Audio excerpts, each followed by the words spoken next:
Les vignerons de Buzet, une petite appellation du Lot-et-Garonne qui a fait sa révolution.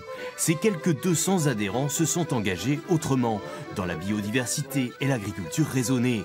Depuis 10 ans, ils réduisent les intrants et ont été pionniers dans l'interdiction des engrais chimiques, des acaricides et autres pesticides. On a interdit les engrais chimiques, dont là il y a un exemple, ça c'est de l'engrais organique. On a interdit tout ce qui était antibotrytis qu'on retrouvait dans les vins. Donc ça a été un vrai choc des cultures chez certains de nos adhérents. Antibotrytis était connu pour être l'assurance tout risque.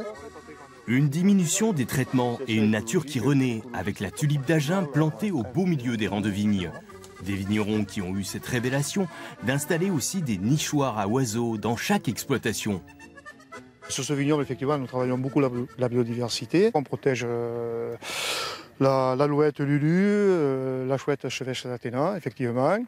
On a mis en place un nichoir à faucons, qui est presque l'emblème du vignoble, parce qu'il est sur la partie la plus haute. On protège également aussi les chauves-souris, par exemple. La chauve-souris mange beaucoup d'insectes. Donc on a beaucoup d'insectes ou de parasites, notamment la flavescence dorée, et les chauves-souris en consomment beaucoup. Pour exister, l'AOP Buzet, ses 1870 hectares et 198 vignerons ont mis en commun leurs moyens de vinification au sein d'une coopérative unique. La cave de Buzet maîtrise l'ensemble de la fabrication à la commercialisation. Une espèce d'îlot d'irréductible gaulois, là, situé entre Bordeaux et Toulouse. Notre histoire s'est liée finalement à Bordeaux, puisque le premier directeur de cette cave avait été le maître de chai du château Laffitte dans les années 50.